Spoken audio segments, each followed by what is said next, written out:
What's up, Epic 7? Tristan Wolf here, and today I want to talk to you about an event that's got everybody's attention, and that is this Mystic Summon event. If you click ahead, you click on this little helmet icon here, you can look at what next week's Mystic Summon lineup is, and it says next Mystic Summon lineup is a special Mystic Summon, where you can select a 5-star Moonlight hero to summon from the list of heroes who have been released 6 months prior to October 30th. So basically every Moonlight hero in the game, with the exception of Disciplinary Prefect Arya, Witch of the Mere Tenebria, and Lady of the Scales. And of course, Ainzul Gon and Genesis Ross are not summonable because duh. So how does this work? Well, what happens is when you first log into this, you'll be faced with an interface where you can select any ML5 you want. And you can select it and lock it in. And I believe once you summon it, you can select another one, but I'm not 100% sure on that. But you can at least pick any hero you want and add it to the Mystic lineup. Now, it's not a selector. It's not a headhunt. It's not a guarantee that you're getting this hero. You have to summon. You have to use your hard-earned Mystic medals. And if you're close to pity, you have to use your pity, and it will take your pity away from the next Mystic summon. So you've got to really want this hero. This is going to be very tempting. Think of it this way. This banner is going to be up for another week. And then this banner is going to be up for 3 weeks. And then the next banner is probably going to be a new ML5. We can't guarantee it. Once they went from this right into another rerun, but 2 other times they went right from this into a new ML5. And, I mean, I don't know what you have to worry about, right? The new ML5s this year, they haven't been that good or broken or anything, right? It's probably not a big deal. It's probably not a big deal. You're probably safe. The new Moonlight 5 that they release after a custom group summon that everybody's going to blow their mystics into, that just so happens to release over top of the Black Friday weekends and Black Friday packs, I'm sure it's not going to be a big deal. So you should just go ahead and get whatever you want from this and not worry about what's coming next, right? Yeah, okay, look, I'm not here to tell you not to go into that spooky looking tool shed. I'm just going to point out the guy behind the door holding an axe. You do what you want to do. If you want to be smart about it, you maybe wait until the 3rd week of this banner so you can see what's next and see what the kit looks like, and then decide who's worthy of your mystics, especially if you're sitting at pity, before you go for a hero, an older hero that you don't currently have. Make sure you're not missing out on the new one. But if you're a spender or you're sitting on tons of mystics and you just can't live without having made Chloe on your team or whoever it is you're chasing, then you do you, and you go pick up what you want to pick up. And to that end, I've put together a tier list to help you make that decision. Now, I'm going to make this tier list pretty easy. I'm going to break it down into just 4 basic tiers. Top shelf units. These are ones that you really want to have on your account if you want to play PvP in any competitive manner.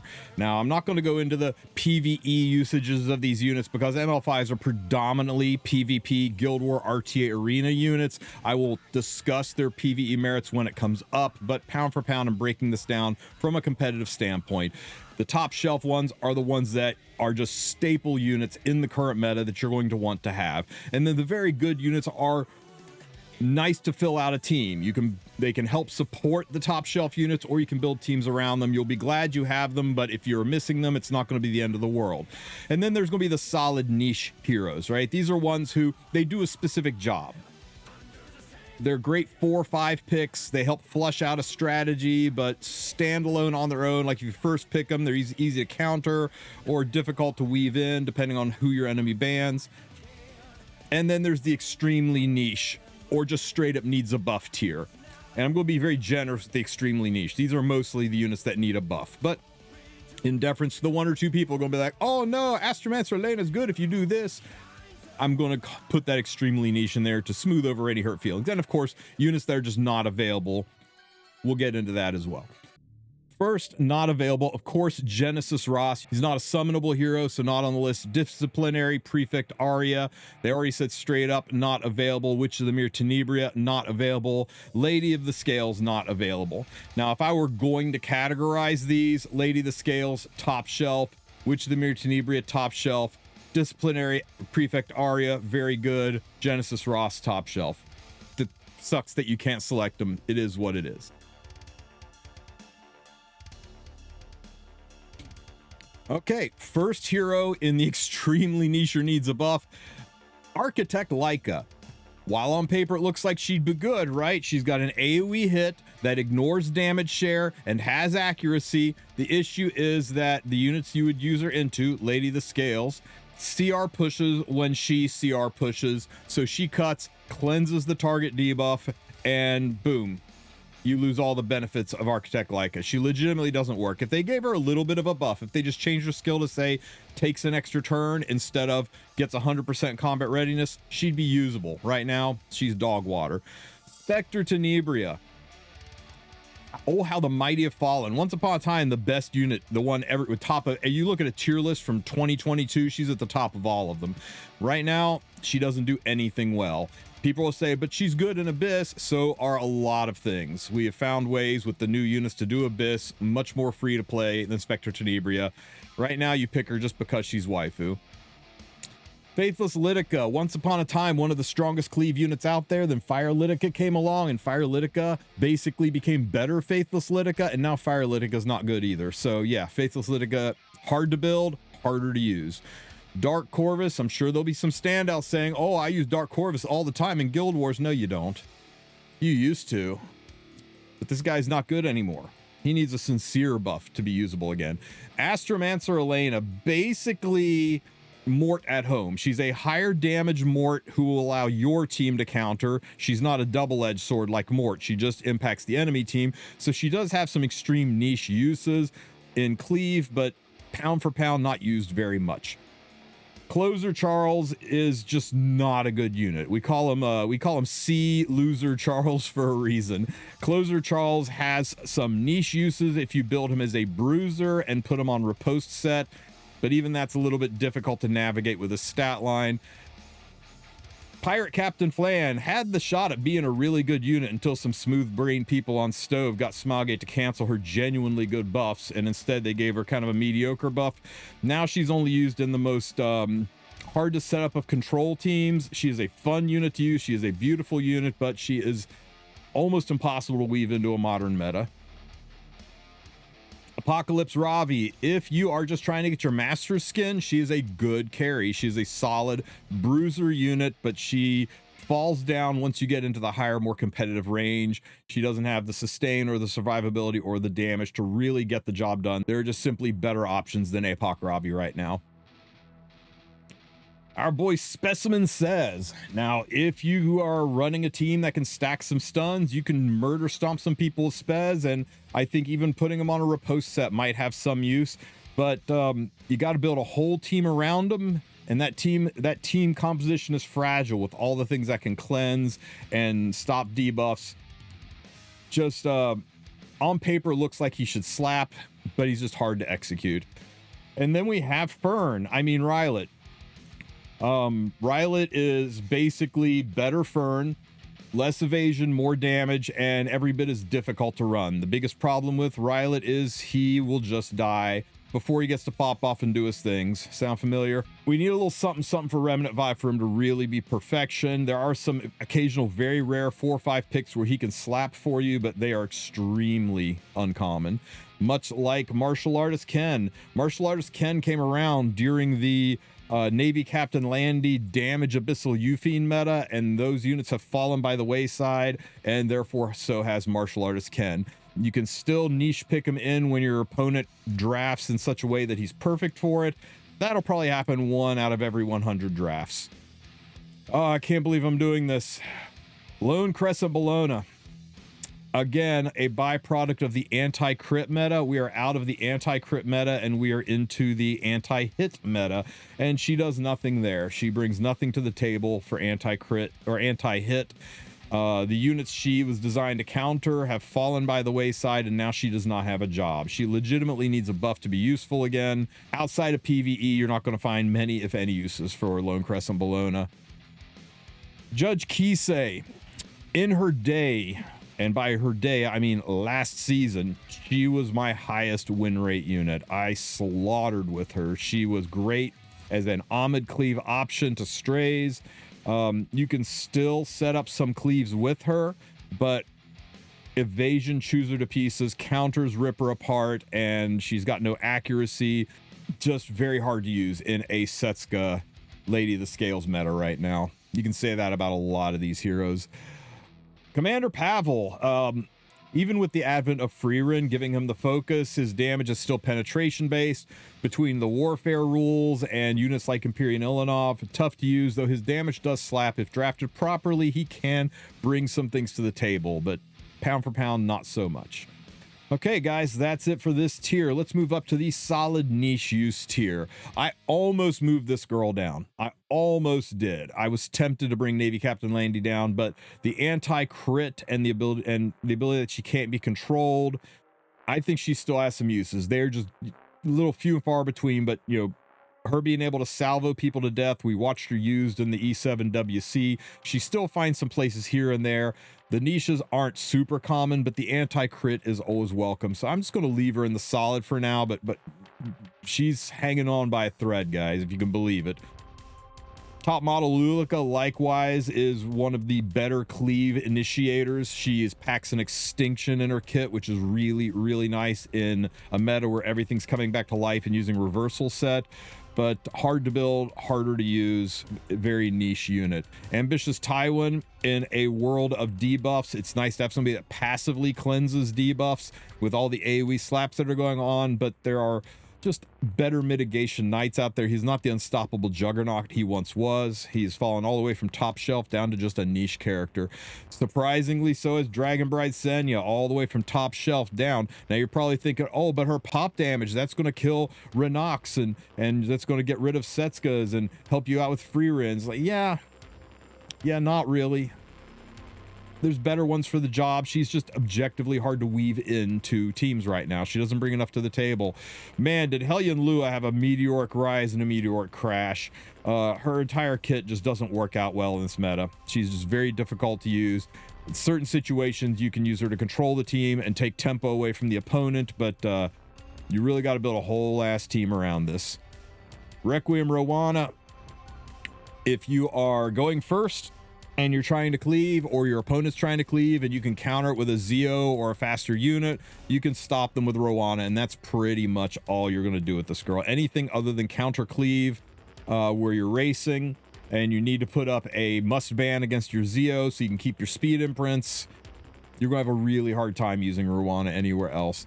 Archdemon's Shadow.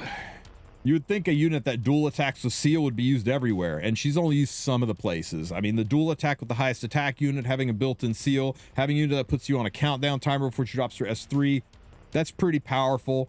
But again, the meta we're in is not super conducive to her, so it's only going to be certain situations where you reach for this very unique tool. Sylvan Sage Vivian, her niche is she's very hard to build. Putting her on lifesteal gear takes an incredible amount of gear score. And putting her on destruction set means you're just giving up on any form of self-sustain outside of her S3, but she is great at reaching behind Bossarunka, for hitting those back row targets, and for going into fights where you're worried about debuffs. She does have some solid uses into those kind of fights, but other than those unique situations, you're probably not going to reach for, and you're especially not going to if you don't have the gear to build her. Speaking of debuffs, designer Lilibet is still really good for getting rid of debuffs.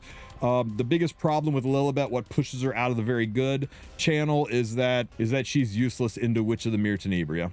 If Witch debuffs everybody, yeah, she'll self-cleanse herself, but she won't do crap for the rest of your teams. Block is a pain in the butt for Lilibet, unfortunately. Baal and Sezan, they just made him a better counter cleave unit. He's now a counter cleave unit who can nuke things. It's a very niche application, but it's a good application. It's a solid. I mean, people still cleave out there, and you want to have tools to stop them. Dragon King Sharun's niche is you want to play Renox. With Renox, she is significantly better, or you're going into any team that delivers stuns or sleeps. Very, very solid unit into the handful of people that still think Specimen Sez is viable as well. The Phantom Politis, surprise, right? She used to be #1 with a bullet, and boy has she fallen. And the biggest reason for her fall has not been anything to do with her. If you pulled her, she's still every bit as good of a unit as she used to be. It's just that Conqueror Lilius got a buff and has totally outpaced her. Conqueror Lilius also provides vigor, which synergizes with more of the modern heroes. Sea Poly provides rage, and that synergizes with who? Tywin, who has fallen way off, and Genua, who's fallen way off. So her synergy is with less meta units right now, and that's why she's fallen quite a bit. There'll always be a place for her when you're trying to cut resources in half. That is still very nice, but not as powerful anymore. I'm leaving her in the niche column. And we have got Operator Sigret, probably one of the most underused and underappreciated units so far. When I've seen OpSig used, she has slapped. Her damage is great now, and I think the more people use her, the more they're going to realize how strong she is as an aggro support unit, as an aggro DPS unit. So I'm just leaving her here. I want to put her up here, I really do, but I don't think there's been enough mileage and testing on her to see if she fits up here yet. But I think she is. I really think she is. But I'm just gonna leave her down here because more testing is required. Blood Moon Haste is still a penultimate reversal unit. If you are not having to worry about Empyrean Ilanov or units that stop revive or warfare rules that take away his penetration, he can reverse an entire situation where your team is hanging on by a thread, half your people are dead, he just brings them all back. Haste is a solid bruiser unit. Arbiter Vildred, though his build has changed quite a bit, Arby still has a place. A triple torrent Arbiter Vildred, his ability to get evasion, blind, people are trying him on different sets like Riposte. There's always going to be a world for Arby in this game. He is and always will be the bringer of ruin. Twisted Eidolon Kayron, freakishly good, surprisingly good. Little hard to build, but it's a great tool to have in your toolbox. You definitely want to have a Twisted Eidolon Kayron in your team when your opponent is putting you in situations where they're going to use AoE hits, and Techron can just start doing the slapbacks and slowly chew you to pieces. Silverblade Era Mentha, being able to stun and do pop damage and burns. With how strong burns are in this game right now, especially if you get the warfare rule, her ability to CR push, much like Sage Ball, makes her a fantastic control unit, and we all love fighting control, and that's her niche. She is a control unit.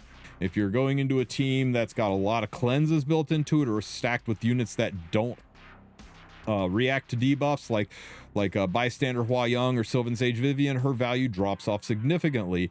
Also missing Setsuka's kind of a problem with that, isn't she? If you can get out of that, if you can remove those situations, you are in her solid niche where you can control your enemy and run them over. Desert Jewel Basar, almost everything gives barriers nowadays. The ability to invert those barriers, the ability to cleanse your entire team, CR push, heal. Desert Jewel Basar's kit is stacked for a support unit. He's got the tempo you need to run aggressively. I think he's one of the better Soul Weavers out right now for a aggressive style of play. And Eternal Wanderer Ludwig. Do you like cleaving? Then you like Eternal Wanderer Ludwig. The only reason he is in a niche right now is his niche is he is probably one of the best cleave units out there, and cleave is kind of in a bad place right now. It's not that cleave is dead by any stretch, but it's a little harder to cleave now than it has been in the past, so that's his solid niche. His niche is cleave. Next, Little Queen Charlotte. Little Queen Charlotte is much like Operator Sigret. I think she might belong up here, but it's still a little too new into her buffs to be sure. I'm still not convinced she belongs in really good. I'm just going to leave her in solid niche. I've seen people absolutely crush with her, and I've seen her do absolutely nothing. So it's a little bit draft dependent, team dependent. Let me know in the comment sections what you think about LQC. Has she been very good for you, or do you agree she belongs just down in the niche heroes block?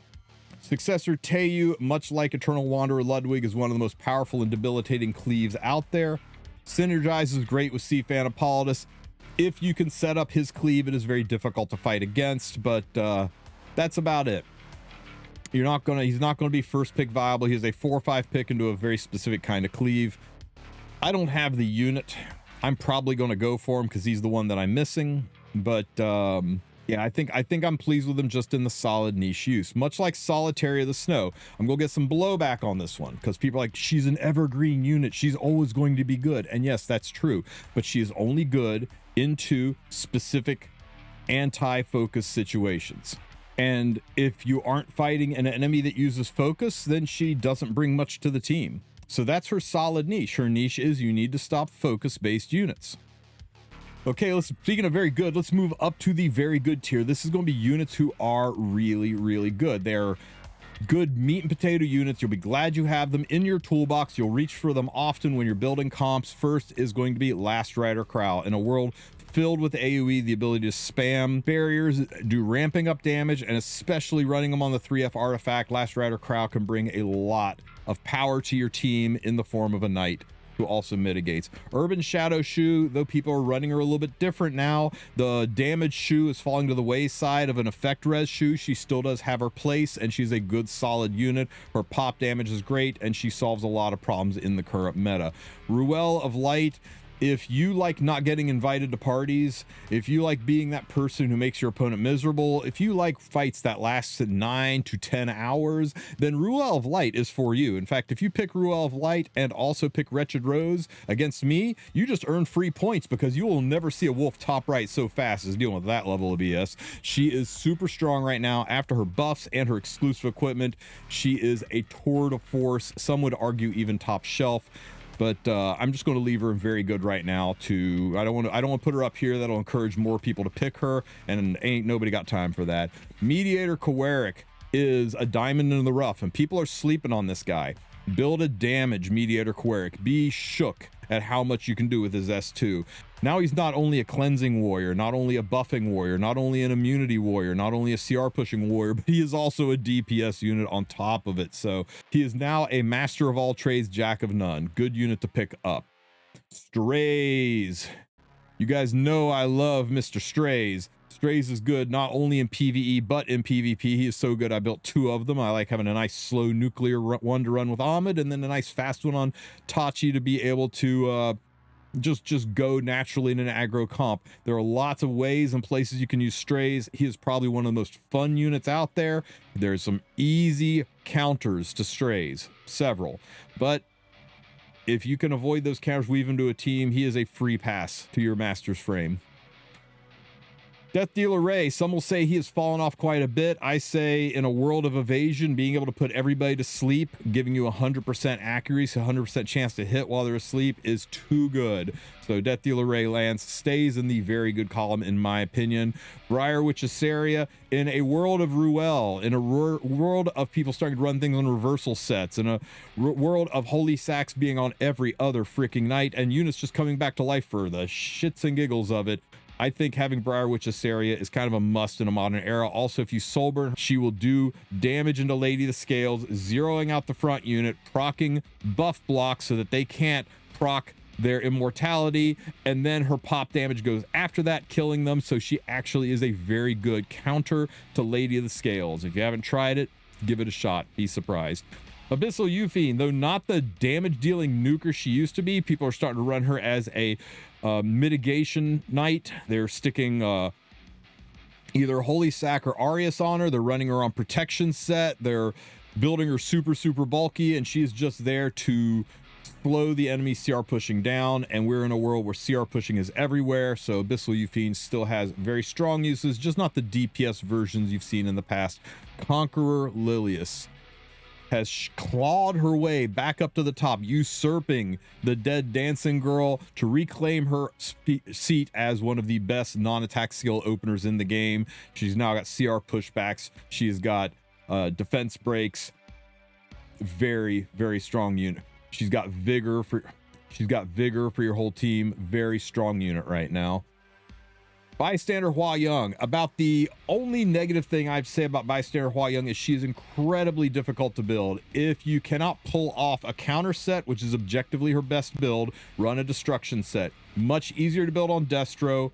Counter is better, but counter takes significantly higher gear, and I tell people all the time it is better to have a good Destro version than a mediocre counter version. You want this girl to kill things when she touches them and not die to a sneeze. Spirit Eye Celine, one of the most infuriating heroes to fight, arguably top shelf, but there are some counters to her, and you got to pick her carefully. So yeah, if you don't have Spirit Eye Celine, now might be your time. Lone Wolf Para. who has one of the highest win rates with one of the lowest pick rates out there. She is, when she is picked, she does things. If you build a team around Lone Wolf Para, especially in an evasion meta, especially combined with Setska, you can do some crazy stuff. And there are even some absolute monsters out there building this girl on Riposte set, putting like 22 speed average on all the pieces and making like a 280, 290 speed Lone Wolf Para on Riposte. That is terrifying to fight against. If you can do that, I'd love to have your gear. And last in the very good column is the evergreen unit Bellion. She's been up and down these lists, but as we've said in the past, there's never a world where you don't want a Bellion. You can maybe move her up a tier if you put her on 3F, but even without 3F, her ability to stop souls in a soul heavy meta, in a post Freerin meta, Bellion is a unit everybody's going to want. If you don't have Bellion and your opponent picks Freerin, you might as well top right. She's very hard to beat if you don't have a way to control the enemy's souls. All right, we're going to slide up into the top shelf. I am going to go against the wishes of many and say, nope, my redhead is top shelf now. In a world of Setskas and giving counters to everybody in Riposte sets. She used to be down here, but the instant Setska and Riposte set came out, Sirmia shot to the top with a bullet. She is usable in so many situations. She is a must ban or lose when you pick her into your enemy. Only negative to her is she's a little bit hard to build. She takes gear that nobody else takes. Fallen Cecilia. Fallen Cecilia is a fan-freaking-tastic mitigation knight. Her ability to slow down pop damage is so good right now, especially if you're trying to protect your squishies like Freerin and Fern from units like Renak. Fallen Cecilia can make that happen on top of being a knight, on top of providing mitigation, on top of providing skill null, on top of sending debuffs back to the enemy. Lots of good things about FCC. She's a unit you definitely want on your team. I would say she is the best mitigation style knight in the game right now that's not named Bossarunka. Okay, Maid Chloe. Basically Fallen Cecilia with healing and raise. Maid Chloe's stocks went through the roof. You can build her counter relatively slow, like 200 to 220 speed, or you can start drop a little bit of effect res, drop a little bit of HP, abandon the counter set, and start running really fast for very aggressive play. Maid Chloe is super good right now. Hard to win against Maid Chloe and Bossarunka together on the same team. Very hard to win. Harsetti, people say, but she's always banned. Wait for it. We're already seeing people letting Harsetti off the chain because units like Setska, Lady of the Scales, and soon Freerin are taking over the meta so aggressively. People are having to change their pre-bans just to survive. And like, you know what? I hate fighting Harsetti, but I gotta ban somebody else. So I gotta let her off the chain and just hope the other people don't pick her. Harsetti is also stupendous on defense in Arena and Guild Wars. You can build her several different ways. I run 300 speed Harsettis. I run 300 effectiveness Harsettis. I run damage injury Harsettis. You can pick and build her multiple different ways, and that's one of the best things about Harsetti is your opponent never really knows what you're up to when you pick her. In a game where speed is king, having the fastest unit in the game in your pocket is never a bad thing. There will never be a world where Zio isn't top shelf. His ability to be initiator, to push back, to silence, to be a damage dealer, all that wrapped up in a unit who always takes turn one. Oh my God. If you don't have Zio in your toolbox, it's like having a toolbox without a hammer. You're missing one of the most important uses in the game, in my opinion. You get a Zio if you can get a Zio. New Moon Luna. AoE Seal. Look at this list. Look at everything we've put together so far. How many of these work off of passives? Pretty much all of them. And she shuts all that down. Also in a very tanky form that cycles very, very quickly and can bring some sub DPS damage as well. New Moon Luna is and has always been one of the strongest units of the game, and I don't see that changing anytime soon. AoE Seal is too good, and you should definitely want a New Moon Luna on your team. Only a half step ahead of New Moon Luna, and some would argue, and it's very playstyle dependent, is Bossarunka. Bossarunka changed the face of RTA in Epic 7. Some would say for worse, some would say for better. Depends on your play style. But if your enemy picks Bossarunka, you immediately start rolling your eyes, figuring out how you're going to chew through this wall of tankiness in order to get at the horrors that are hidden in the back ranks.